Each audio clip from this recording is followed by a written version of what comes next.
Hello and welcome to episode 2 of Ben the Boat Painter. Last week we established there weren't quite as many alliterative tradespeople as we thought there were. Bob the Builder, Postman Pat, Ben the Boat Painter. Alliterative I might add, not illiterate. I can both read and write. I'd like to make that perfectly clear. There must be some more though, mustn't there? Dora the Explorer? No, that rhymes, doesn't it? Anyway, we need not worry about them for now because this video series is all about boat painting. And today's episode is a little bit different than I'd hoped. I was very keen to start work today, but it's far too wet for that. That's one way of guaranteeing it's going to rain, isn't it? Plan to do some painting work outside, middle of July in England. Of course it's going to rain. So, as we walk along the towpath, I can sense there is a man that looks exactly like me sitting in the front of my boat. So, let's go inside and see what he's got to say, shall we? Okay, you join me under the cratch cover of tranquil waters, sheltering from the wet weather. It's definitely a case of rain stop play today in terms of work, but it gives us the perfect opportunity to go through all the paint that I've amassed over the past decade, which, as you can imagine, is quite a lot. And there's lots of different types here, lots of different colours. Heard me talk about the paint system in episode 1, rust treatment, primer, undercoat, topcoat. So what better place to start than the first layer you're going to need to do, which is rust treatment. Now there's a few different sorts. Well, I've got two here, there's another one here as well. These two are probably pretty much the same thing, to be honest, so I'm going to put that down. I'll start using that if we run out of that, but I favour this brand, so we're definitely going to use this. Now there is a third brand that's quite well known and popular, called Furtan, which I don't have any of. It's perfectly good stuff. In fact, you might argue it's actually even better than this because the active ingredient is a much higher concentrate than this, but it has a very specific way in which it's used.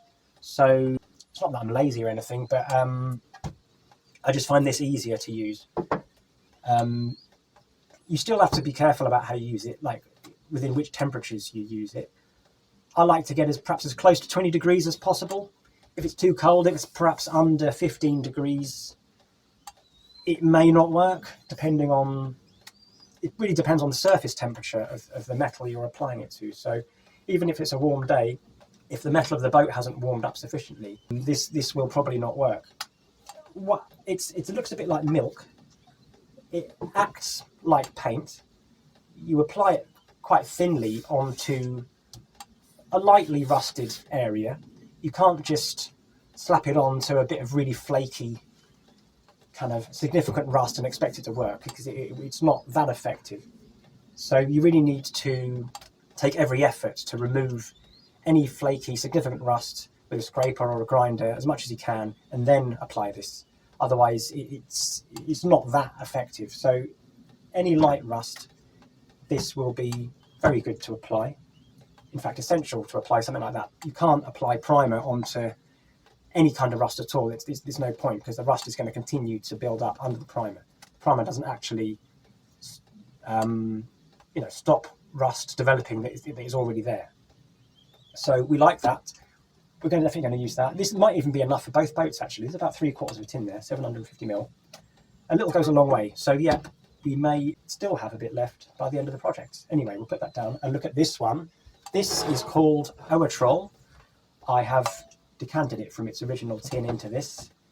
I'll just flash up a little image of what the pot looks like.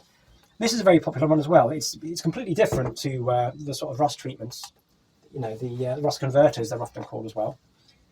In that it's basically it's an oil. It's drying oil. So it behaves a bit like paint. You can brush it on and then it will dry. This is good stuff to have on a boat, So if you get any rust appearing and you don't have time to kind of do the full paint system on top of it, sand it down a bit, put a bit of this on, and this is just going to seal the area and stop it getting worse. So you can paint over it as well. You can also use it to thin paint. Probably more often you would add it to primer in order to kind of fortify the primer. And this is also good stuff. So we've looked at a rust treatment. Now the next thing is primer. So after the rust treatment comes the primer. 3 different sorts here. These two are metal primer, this is wood primer. This is just a kind of bog standard red oxide primer you get from like an industrial estate or a retail park. The fact we've got this here, I'm not going to use this just because I feel this is better quality. The price difference is not huge, to be honest, either. I find in the sort of retail parks, the kind of warehouse shops you get, the kind of generalised warehouse shops that sell all kinds of things, the prices in there are a little bit steep, to be honest. So we're not going to use this. Although there's nothing particularly wrong with it. Just the fact we've got this here. This is a proper marine primer. It's my favourite brand that I use almost exclusively. And what is it? Anti-corrosive grey primer. Yes, so whenever we expose any bare metal, we need to put primer on, of course. You don't want to put it on anything that's got rust on. So obviously we need to put the rust treatment on before we put primer on. I hear some people on sort of boating forums say, you know, with the rust treatment, you know, just paint it on and then paint straight over it. Well, I personally would make sure that I sand down the rust treatment very lightly. You don't want to remove too much, but at the same time you want to create a kind of a keyed abrasive surface for the first layer of primer to stick on before you do that. Now the reason I like this one particularly is it has got quite a short drying time, so it says overcoat after 4 hours. So given that I'd like to put on 3 layers of primer, if it's like in the middle of summer and we've got a lot of daylight, nice and dry, that means I can put on 3 layers of primer in one day. So, you know, start perhaps at 7, I'm going to have to do maths now, 7:30 perhaps, about the earliest you could probably do it. 4 hours, what's 4 plus 7:30? 11:30, and the last coat would be 3:30, so then you've got plenty of time for the last coat to dry before the evening sets in. So, yep, we're definitely going to use this. We've got about 3/4 of a pot there. We don't have much exposed metal on Tranquil Waters, actually. Next door on Scarlet we do, so hopefully it'll be enough. Definitely got enough for this boat, though. So, again, that's in the yes pile, which is down here. Actually, that goes down there, that's in the no pile. Wood primer. So, when we looked in the last episode at this, the other side of this wooden frame, we could see that the paint was just peeling off very, very easily, which is a little bit alarming. And I believe that if it had been primed properly, that perhaps would not have happened. So there's a very specific way of using this if you want to paint wood. It says here, apply the first coat thinned approximately 50% with white spirit. So it's telling us to thin it 50-50 with the thinner, which if you did that to any normal paint would be a complete disaster. It just wouldn't work at all. So why do we have to do that on this one? Well, the reason is that when we are using the primer on the wood, we want the primer to soak in to the, rather than just sit on top of the surface of the wood, we want the primer to actually soak into the material of the wood to give it that kind of extra degree of protection. So the thinner it is, it's actually going to soak in. And then I would perhaps do up to 4 layers of primer for wood, because, you know, the first layer is just going to go straight into the body of the wood. And then, you know, 3 subsequent layers. I mean, the next layer, you're going to thin, again, quite a lot. That's going to soak in partially. So by the time you've done 4 coats, you've got a nice primed layer on top of the wood, ready to put your undercoat on. And so, yeah, it takes a long time to do it properly, because it says here, overcoat after 24 hours. So it's going to take you 4 days before you've even got a surface ready to put undercoat on. So, you know what I say, you can do it quickly or you can do it properly. Anyway, wood primer, are we going to paint the wood? We may do, if we're feeling like, I don't know, I'd probably have some quite bright colours on this boat in terms of artwork. So we may do something quite nice on the wooden frame there. So we'll put it in the yes pile for now. There we go. So after primer becomes undercoat.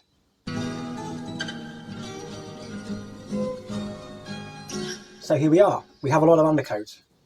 And when you're using undercoat, the ideal situation is to match the colour of your undercoat as closely as you can to the colour of the top coat that you want your boat to be. Now, it doesn't have to be exactly the same. In fact, if it was exactly the same, that would not necessarily be the ideal situation, because if you imagine you've undercoated your boat in, say, a dark green colour, and then for your top coat, if you wanted the same dark green colour on top, when you put the top coat on, because the undercoat was exactly the same as the colour of the top coat, you could not tell if you've missed a bit. So what's better is if the undercoat is slightly lighter colour than the top coat, but still quite close. So now the colours of these two boats, for Tranquil Waters, we want it to be kind of like neutral, kind of earthy colours, sort of greens and blues, to reflect the kind of colours of the environment that it sits within. Next door, Scarlet is going to be a dark red. Scarlet, makes sense. And the roof is going to be grey. So for Scarlet, we obviously want a grey undercoat for the roof. And for the sides, we want... Now with red colour, yeah, it's more important to match your undercoat colour to a red top coat. The reason being is that red paint tends to be more transparent than a lot of the other colours. One mistake I see is sometimes I see someone's painted their boat red, but they've used white undercoat underneath. And it would take so many coats of red top coat over that white undercoat to actually cover it properly. So most of the time when you can tell someone's got a red boat and there's white undercoat underneath it, it's really obvious to see. And the quality of the colour is not consistent at all. So when we're painting something red, we want like I said, an undercoat that's similar to the colour but a bit lighter. So often it's almost like a pink colour, the red undercoat. So this one we have, what do we have here? This one here, yeah. This is mid-red. And you can see it's sort of similar, there we go, similar to this, kind of a pinky colour. But we're going to go for a sort of a darker red colour. So I might mix a bit of black into that perhaps, just to darken it up, because that's quite a dramatic change between the undercoat colour and the top coat. So I want him to be a bit more similar than that.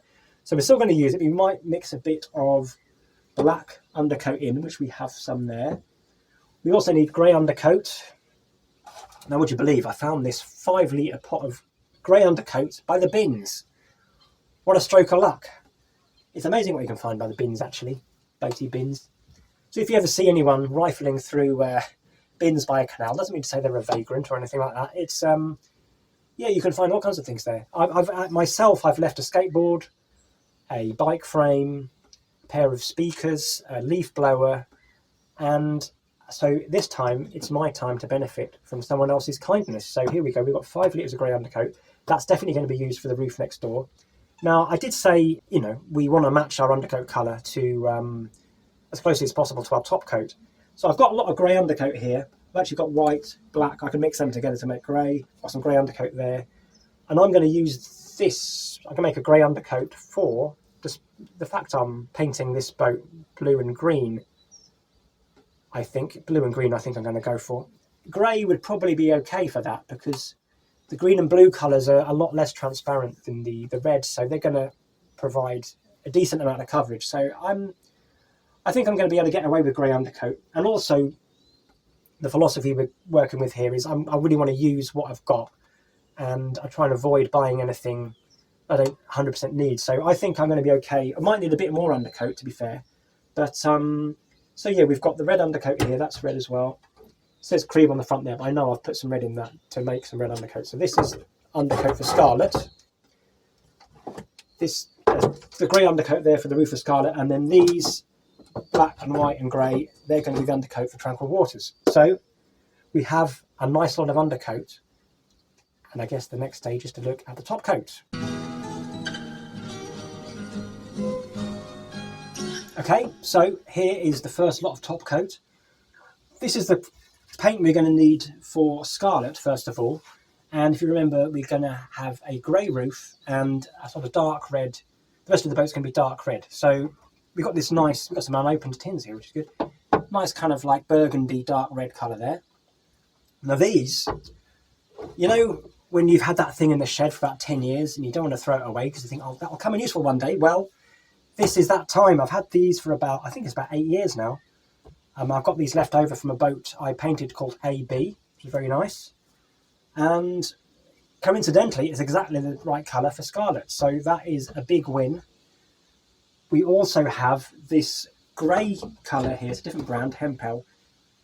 In fact, you notice there's another different brand as well, International Hempel. And we've seen a lot of Craftmaster before. Personally, I like to use Craftmaster. One of the reasons is actually, well, there's 2 reasons in fact. First reason is it comes in nice big 2.5 litre pots, which means I can get a 4-inch brush in there, which I can't do with these smaller pots. You could, of course, decant the smaller pots into a kettle, which is basically a small plastic bucket, and that is basically the recommended thing to do. But if there's anything I can do to eliminate a piece of equipment without sacrificing too much quality, then I'm going to go for it. Paint manufacturers might argue that you risk contaminating the paint by putting your brush in the pot, but I find that as long as the final coat isn't contaminated, then that's okay, really. So sometimes it's best to leave like a nice pure clean bit of paint for your last coat, and any previous coats it doesn't matter so much. But anyway, there is an advantage to having these smaller pots. These are 750ml pots. Craftmaster also comes in a smaller 1 litre pot as well.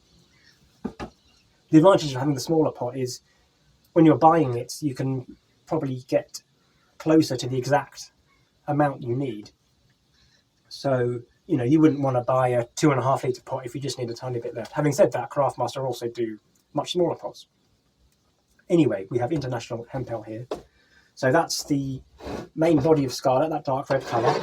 The roof's going to be grey. Now, this is slightly different in that it's not a gloss paint. It's got a satin finish, which it's got a bit of a sheen to it, but it's not what I would call shiny. Now, the reason this is particularly appealing, this satin finish, is the surface of Scarlet's roof, no matter how much I smooth it down. I mean, it's going to still be quite rough. It's not a perfect surface by any means. And if I painted that with shiny paint, the reflections of the imperfections, that sounds quite good, doesn't it? The reflections of the imperfections are going to be much more obvious with shiny paint. So if you're painting like a bumpy surface and you want it to look good, then it's good to have a sort of more matte satin finish, as the imperfections are not going to be as obvious. So this is good. How much paint have we got here? 1, 2, 3, 4. One of those isn't full, actually. No, they're all full. So that's, hang on a minute, 5 times 750. No, it's gone. Anyway, no, I'm not even going to try and do maths on camera. But what I do know is, and this is quite a useful thing to know actually, is that if you're trying to work out how much paint you need, a good thing to keep in mind is that a narrowboat roof, a 50-foot narrowboat roof, is going to take 750 mils of paint to paint. So I'm going to get 1, 2, 3, 4, 5 coats of Topcoat onto Scarlet using this paint, which is about right. I think I'm going to perhaps go 5. I want to put a lot of paint on the roof of Scarlet as well, because I'm slightly concerned I'm not going to be able to prep it perhaps as thoroughly as it really needs to, just because of my physical limitations, really. But we're going to compensate for that by putting a lot of paint on. And not only is that going to give more protection, of course, but it's actually going to give the effect that the surface is going to look smoother. So the more layers of paint you put on, the smoother it starts to get, and the more opportunity you've got for sanding down any bumpy bits as well. So this is good. Definitely going to use all of that. Now, to my right, we have the Topcoat paint for Tranquil Waters. So let's have a little look at that. Okay, so on to the Topcoat for Tranquil Waters.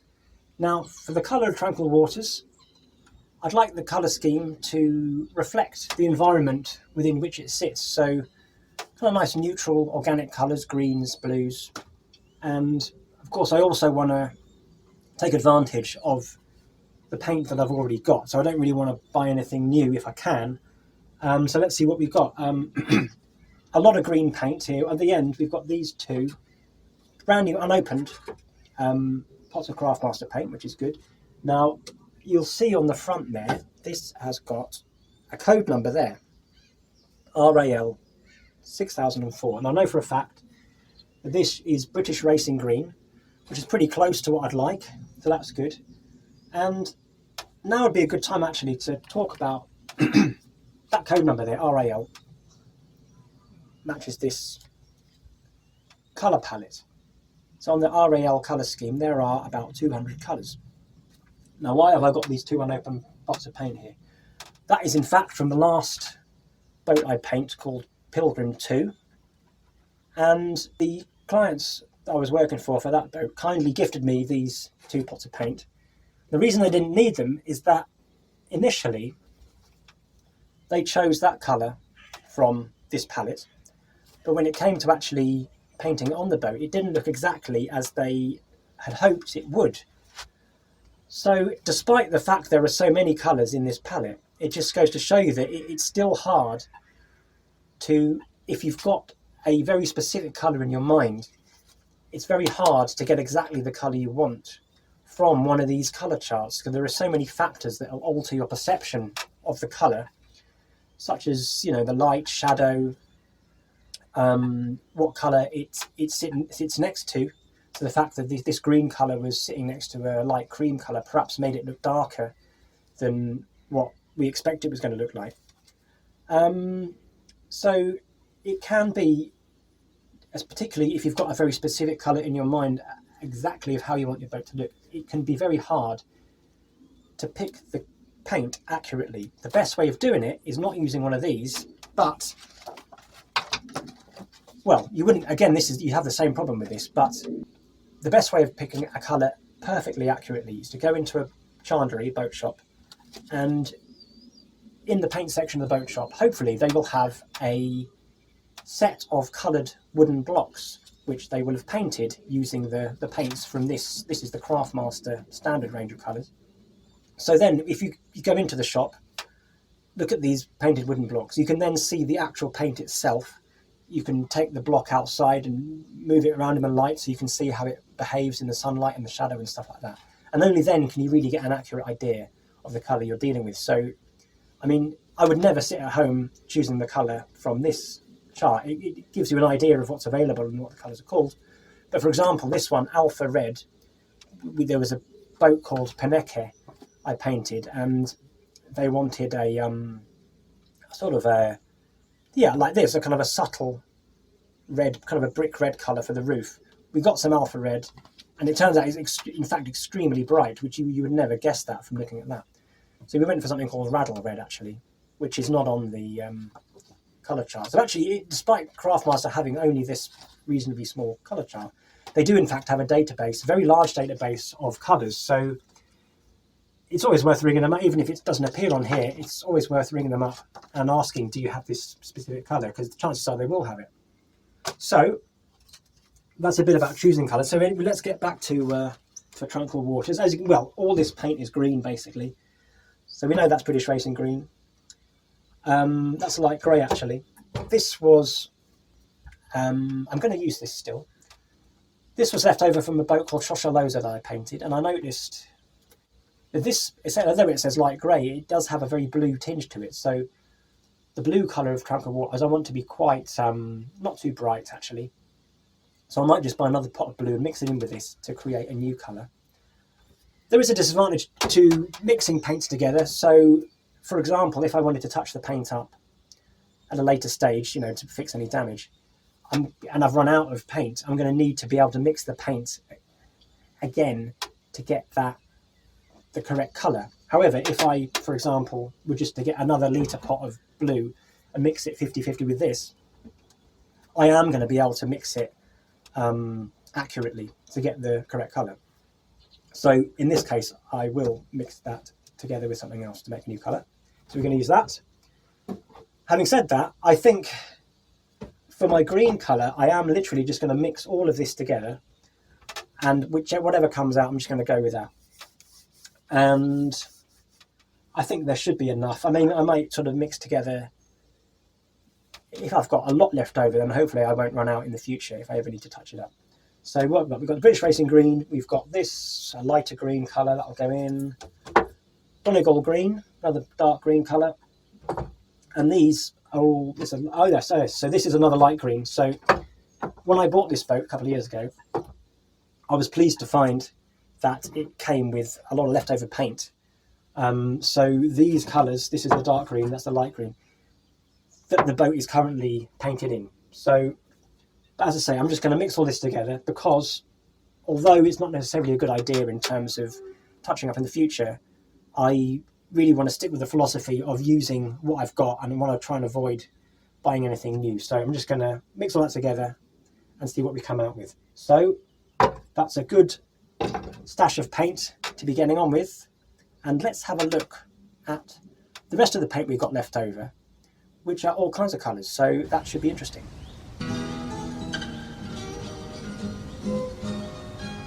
Okay, so here's the remainder of the paint. What do we need to do? We've got all the paint we need for Scarlet. We've got most of the paint we need for Tranquil Waters. We do need a bit more blue for the sides. We haven't mentioned the roof of Tranquil Waters, so I'm not really too fussed what the colour for Tranquil Waters the roof is going to be. We've got some dark grey here. That again was from Shosholoza, that boat I mentioned earlier. Very nice boat indeed. We've got some kind of I was mixed this in a jam jar for some reason. I don't know what I was going for there. It's kind of greyy, greeny type colour. I wouldn't really mind if the roof is that colour. I think it would be quite cool for the roof. Very sort of neutral. Again, it's quite organic. Blends in with the environment. So in fact, that would be quite a good colour to aim for the roof. Some cream, magnolia, whatever. I can just chuck that in for the roof as well. There is also, I've just realised that the camera is sitting on a 5-litre pot of grey marine gloss, which I also found by the bins, which was an absolute bonus, and it's unopened as well. So plenty of paint for the roof. I don't want it to be grey. I want a bit of colour in there. So we are going to use all of those. I'm losing the battle for bench space here. So I'm going to put them on the floor. I've never had a dream that I'm drowning in paint before. I would have thought that I would have had that kind of dream, but it's perhaps too close to my real life to dream about. But okay, so we're going to get rid of them and reveal this more colourful selection of paints. Now, for Tranquil Waters, I am, as I said, going to paint it in quite neutral, kind of organic, natural-looking colours. But then I also want, in contrast to that, some very brightly coloured artwork, just to kind of, lift it a bit, make it look a bit more exciting. So we certainly have enough for that. We have got bright red, orange, yellow. What's this there? Oh yeah, that's a nice. Okay, that's a nice kind of apple green, a peppermint colour. I'm not going to mix that in with the rest of the green for Tranquil Waters because I think that's a really interesting colour, and that's going to look nice with some artwork. We've got some purple. Oh yeah, it's kind of a bluey indigo colour. That was from painting the Electric Barge, which is the biggest boat I've ever painted by far. I think if it was any bigger, it actually wouldn't have fitted on the canal. So I assume that's still moored in Paddington Basin. Actually, I haven't been there for a while. I have some purple as well. I've got a lot of purple here. What was I painting? Haha, yes, that was a boat called Harmony. That was epic, as you can see. So I've got some purple there. Am I going to use purple? We'll think of something. Yeah, we'll get it. We'll try and use all of this. What else we got? RAL 404. What's that? Ah, yes. That's a nice colour actually. It's kind of a, what would you call that? Plum, berry, something like that. This was from a boat called, I don't know what the pronunciation. Hellowin, something like that. Anyway, you can see it spelled out there. I remember this was, we were talking about how transparent some of the reds are. I mean, it's not that red, is it? But this was extremely transparent and it needed a lot of coats to get a proper colour there. But it's a very nice colour, so we're going to use that. We also have some whites and blacks that we can, black and white. So we can sort of mix those black and white in with the colours to maybe create some shaded or lighter areas if we're painting any sort of 3D objects that we want to look. What else have we got? Ah, yes. Yes, metallic gold paint. Now, this was from the artwork. It is a great boat I painted called Jackrabbit. It's one of my favourite ones I've ever done, actually. This paint it doesn't look like gold leaf or anything. It's very different to normal paint, and then it's basically just sort of very, very, very fine gold glitter, very fine, mixed in with almost like a kind of an ochreish, light brown coloured paint. So very difficult to work with. It doesn't really behave like normal paint, but I think on small areas it's quite nice. So I think we're going to use that. Yeah, that'd be quite cool. What else have we got here? Sign writing enamel white. Now, I wouldn't describe myself as a traditional sign writer. I am a sign writer, but I don't really use the traditional methods. So I'm happy to use for my signs normal paint. We'll look at how I go about doing that later on in this series when it comes time to do the sign writing and the artwork. But yeah, we'll still use it, of course. We'll use it.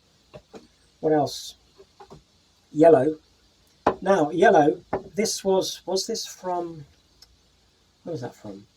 Could have been from Toodle. Yeah, Toodle Pip. I think this boat. The boat I painted, and it had a bright yellow roof, and just because a paint is the same brand. So yeah, so all these are, most of these are Craftmaster, aren't they? Yeah. So even though they're the same brand, all these colours are going to behave in a different way, and yellow is probably the one that is, I would say, the hardest to use because it's extremely transparent, and you will need a lot of coats of yellow to create a nice, smooth colour. The temptation is you want to put it on thick. It's very frustrating as you're putting on the coats. It's like I'm not covered. I can still see what's underneath, even after like 3 coats. So the temptation is to put it on thicker than you should, and then it kind of drips and stuff, and it starts looking horrible. I mean, I was in a heritage steam engine place where they do write the names on the side of the steam engines, and definitely some of the best sign writers in the country for sure there. But even I could notice on the yellow parts of the sign, it didn't look quite as good as the other colours, but it's such a nice bright colour, and it's going to be a real nice contrast from the blues and greens of the main body of the boat. I still want to use this, but I'll maybe be a little bit sparing in how I use it. And yeah, well, actually, this picture of Toodle Pip, you can see, doing that yellow roof was really difficult because, say for example, I've done maybe 4 or 5 coats of top coat on the roof there, and I'm just about to do the final. Would I do that many? Yeah, I think I probably did actually. So that, yeah, it requires more coats than usual. But what I would find is before you put on a layer of top coat, you need to make 100% sure that it's absolutely spotless. So if there's any little specks or marks of dirt or anything, when you put the next coat of top coat on, you'll still see that tiny speck. And it's so frustrating because once you put that top coat on and you can still see the speck of dirt, you now can't get that dirt off because it's under the top coat. So it was a lot of hard work, but I think it was worth it because it really did look good. Anyway, that's the yellow. The orange, look at that, bright orange. Very nice. Now, this orange is a sort of similar, you've got similar issues with orange as perhaps, not with yellow so much, but with red, because what you'll find is, although this is nice and bright orange, it won't take long for it to fade in the sun. And it looks fine there, but after even a few weeks, perhaps in strong sunlight, you're going to find the colour's going to fade, and it looks okay, but it just doesn't look as strong or as bright as that. So by all means, paint something orange, but just be aware that it probably won't stay looking like that for a while. But again, it's a nice contrasting colour, so we're going to use it perhaps in small quantities. So that's pretty good. Red as well, another nice contrasting colour. Sometimes hear painters say that red is quite a difficult colour to work with. To be fair, that's not my experience. I think as long as you use the correct undercoat, we did mention that right at the beginning of this. So we have a very impressive haul of paint here, and I'm looking forward to using it. It's starting to dry up a bit, so I might be able to get on with some work today, but I think before we do that, why don't we have a look at some of the tools we're going to need in order to apply the paints, prepare the surface for paint, and generally get the boat ready so we can use all this.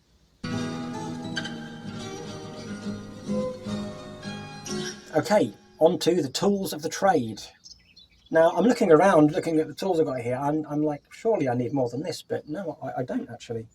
I mentioned before, my philosophy really is to try and eliminate anything I really don't need and to keep it just stripped down and as simple as possible.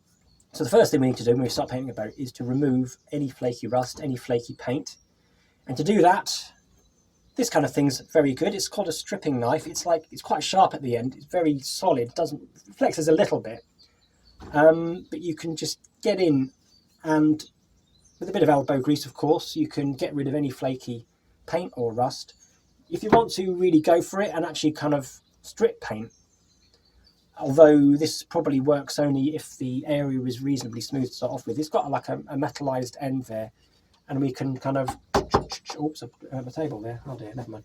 And yeah, go like that, and it'll strip paint too. You can put some paint stripper on first to make your life a bit easier, but although I wouldn't necessarily recommend trying to strip an entire roof, for example, with one of these, I have done it on a couple of occasions. Once on Mr. Blue, once on Jackrabbit.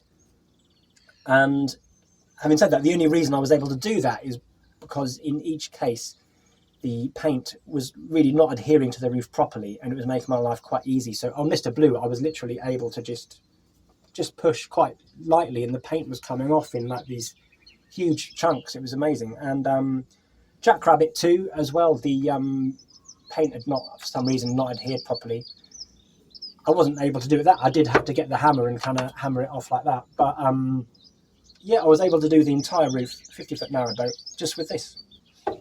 I'm not going to tell you to never use power tools, having said that. I mean, there are certain... I mean, I get a lot of inquiries asking me to paint people's boats.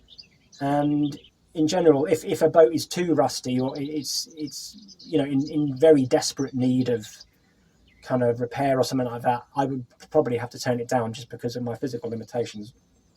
I mentioned before, I can't use power tools because of my hearing sensitivity. I'm going to damage my hearing if I continue to use power tools. So I solder on as best as I can with this, and it's very effective, to be honest, if you're willing to put the effort in. Chisel as well works the same as this, but with sort of areas that are much smaller and I can't get this tool in. This chisel's going to do the same thing. We also have a wire brush, very stiff bristles.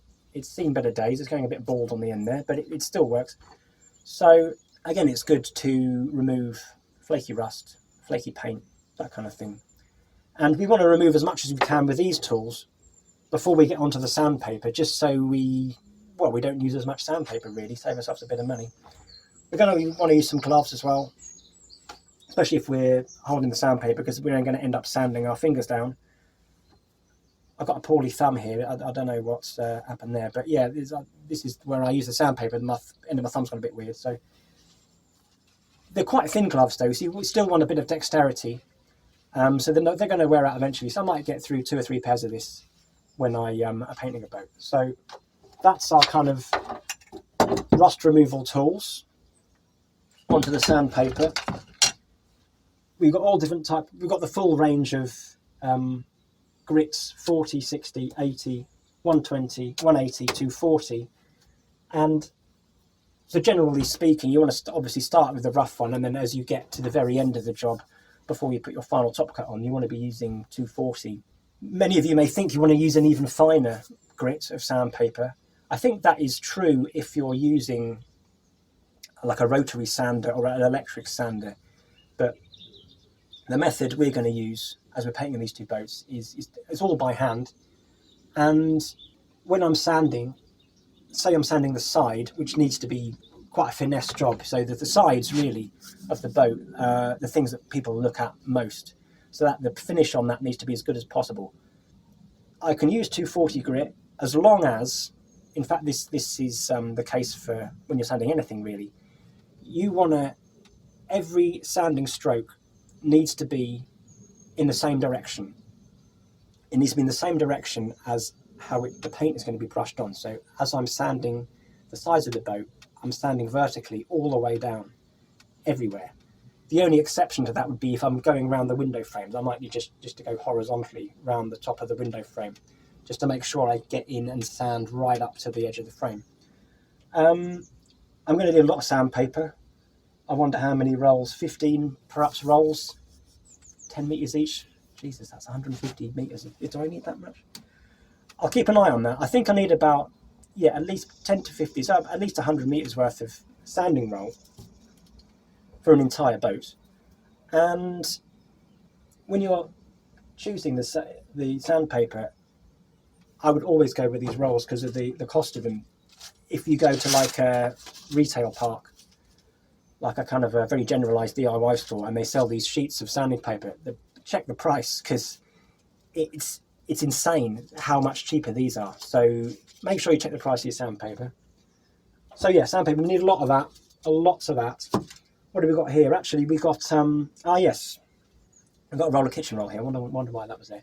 So if it's wet and you're about to, you want to start working, if it stopped raining, for example, the roof's still wet, rather than try and dry it with a towel, which is just going to end up getting wet, and then you're going to just spread the wetness around the roof. I use like a wiper blade like this, like a windscreen wiper, and that actually will dry the areas way more effectively. And then I use the kitchen paper to just dry off any last little bits. What have I got? I've got a brush there as well, so as I'm sanding or grinding or whatever, just keep the dust away so you've got a clearer view of how you're getting on. So yeah, any old brush will do. So we've got the tools to prep our boat, and it's time to start painting. So what do we need? We need rollers, we need paintbrushes, of course. Now, why do I need roller and paintbrush? Well, for the roof, for example, I'm going to roller the paint on the roof. Admittedly, the finish you get with a roller is theoretically not as good as that which you get with a brush. However, just from an ergonomical point of view, painting a narrowboat roof with a brush is extremely uncomfortable. I don't want to be crawling along a hard metal surface on my knees at my age. So a roller on the end of a broom handle is what I found to be the best solution. So I can stand up, nice and comfortable, and I can just very casually roller the paint onto the roof as if I'm doing the hoovering or something like that. Not that I ever do the hoovering. I don't even own a hoover, for that matter. Now, there are many different rollers to choose from, and I've tried pretty much all of them, and you know what, I've come back to one of the cheapest ones. There are these sort of more finessed high density foam rollers, which are quite expensive compared to this. But what I found with these was that they don't hold as much paint as these. So if I'm painting the roof, I want the roller to hold quite a lot of paint. So I want to at least get from one side of the roof to the other before the roller runs out of paint. And also I want to reduce the number of times that I putting a new roller's worth of paint on the roof. So every time you put the roller down, having just loaded it with paint, you're going to get a little bit of a mark perhaps. But so yeah, I've gone back to these. By all means, go for a high density. I mean, the finish is quite good, but on the roof of Scarlet next door, we actually want a lot of paint on it. We're not going for the finesse job. We just want to get as much paint on as possible. You don't want to put it on too thick, but yeah, you want to get a decent amount on. The thing to remember with these is, before you use it, just kind of try and remove any fluff, loose fluff from the roller, because if you just start to use it straight out of the box, you'll find that the first few strokes of the roller, it's just going to shed fur over the paint, and it's not going to look very good at all. So yeah, roller. There is a technique as well for when you're doing the side of the boat to roller it on first and then go over it with a paintbrush to smooth it off. However, although in theory that is a very good way of doing it, what I've found is if you're working outside, the temperature conditions can be quite variable, and if, for example, we're painting on quite a warm day and we roller the paint on, by the time we get to our brush to smooth it off, the paint might have dried quicker than we like, and then the smoothing process will not necessarily work very well. So the way I like to paint the sides is just by using a brush, and forget the roller. So I just dip the brush in the paint and get it straight on with the brush. This particular brush comes from good old Wilko, which has since gone out of business, sadly, so I've had to stockpile these. And I wouldn't swap this brush for anything, to be honest. Give me a 40 quid, you know, super luxury brush, I wouldn't take it above this. The reason is, this is quite light. It's got quite a thin handle. It's not got too many bristles. So if I'm painting, say it takes, you know, it could take between an hour, hour and a half to paint the side of a boat. By the time I get to the end of it, my arm's going to get tired as it is, just holding this. So with a heavier one, it's maybe I'm just not very strong. I should do some strength and conditioning training. But the other reason I like this is because it's not. I haven't used this one yet, so you can see it's quite thick. But when you start to use the paint and start to put the brush in the paint, this gets very, very thin at the end, almost like a kind of a blade. So it's very thin, and it makes it a lot easier to paint around the window frames. Now, I don't mask the window frames off. I just paint around it and leave the window frames as they are. If I notice I splat any paint on the window frames, I'll just rub it off with my thumb or something before it dries. But yeah, this is my brush of choice for the sides. We're obviously going to need some smaller brushes for things like handrails, tiller arm, and you know, the gunnels, smaller areas, stuff like that. So I find like a 5-pack. This will do me for a whole boat for sure.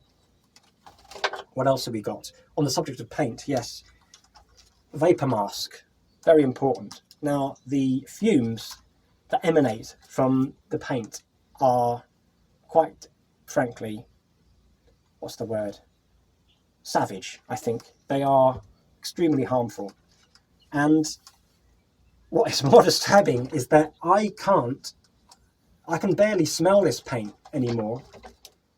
But then someone will walk around the corner as I'm working and they'll say, oh, I knew someone was painting. I could smell it from 100 meters away. I'm like, I can't smell it standing right next to it. So it's obviously done some damage to me. So one of these masks, it's like pretty much the highest protection you can get, and it will protect you from the vapor of the paint, particularly if you're standing over an open pot of paint. You really need to use one of these, because just a cheapo mask is not going to cut it at all. So this is essential. What else? Aha, yes. Very important. These things. Tack cloths. Now, if I didn't have these, I honestly don't think I would be able to... I would consider it almost impossible to paint a boat effectively, because before you put on a coat of paint, you need some degree to sand the previous coat you're going to paint on top, and that's going to create some dust. And you can brush it off if you want. Well, yeah, by all means brush it off first, but then after that you need to wipe it with one of these, because the brush is not going to get rid of all the dust by any means. And these are little cloths, they're impregnated with sort of glue, as it were, so they're sticky, tacky, and you wipe the dusty area with these, and you'll see the amount of dust you get off with these is quite incredible. So they make a huge difference. Not very expensive.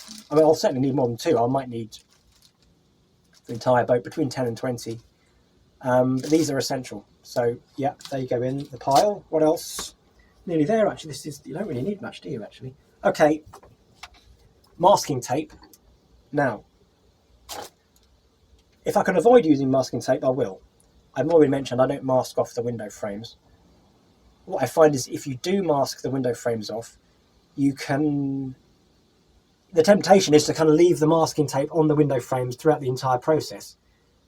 And the problem of that is twofold, is that A, by the time you finished it, the masking tape is going to be stuck on the window frame so much, it's going to be very difficult to get the tape off. Very difficult. There was one, I remember one, oh my God. I was very pleased. I finished the whole job. The masking tape had been on there for a while.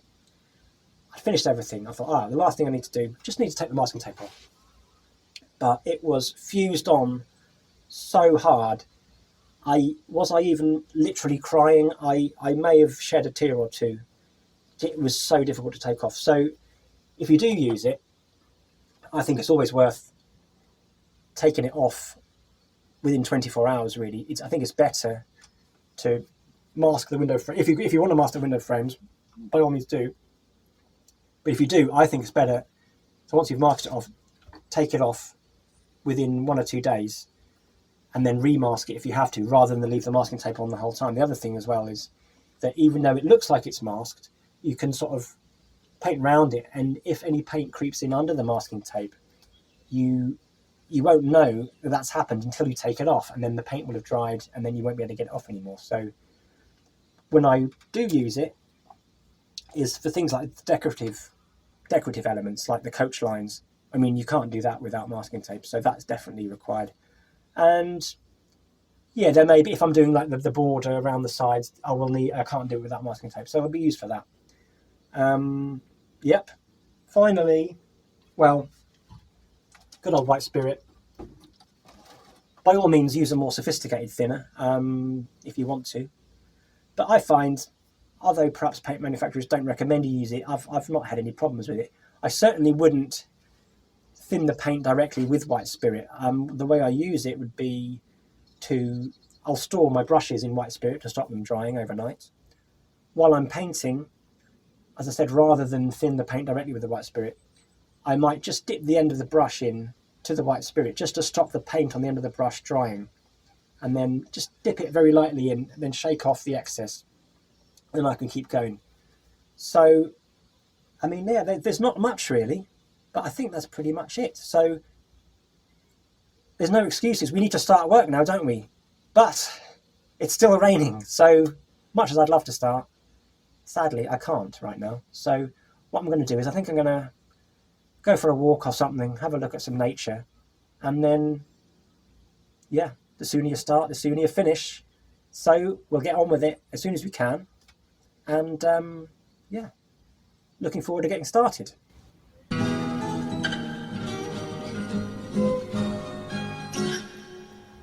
Well, it stopped raining, finally. I've been talking about paint for nearly an hour now. I'm not quite sure how I managed that, but I think I need to clear my head. And what better way to do that than have a little walk? And I've barely ventured a few metres from the boat, and I found myself in the North Met Pit orchid area. Although for the life of me, I can't see any orchids. Can you? No, I didn't think so. I don't know why they put these signs up in these places. I'd rather come in here with an open mind and be surprised by orchids, rather than expect to see some and then get disappointed. But that's not to say there's not a lot of interesting wildlife here. In fact, there is an abundance of tiny creatures. Take a little look over here. I must say I was very pleasantly surprised at the number of insects I found in such wet conditions. Although the rain has stopped now and the sun's come out, so that obviously helps. I'd like to thank everyone for watching what's been a bit of a marathon episode of Ben the Boat Painter this week. A little bit longer than usual. I did try and edit it down a little bit, but I hopefully most of what I was saying was either useful or relevant, so I ended up leaving pretty much everything in. I guarantee we're going to be starting work next week. We can't put it off any longer, so be sure to tune in for that. And I think all that's left for me to do now is kindly encourage you to connect with the channel whichever way you please, be it liking, subscribing or commenting, to which I will endeavour to respond. And I very much hope to see each and every one of you back at the boat in our next episode.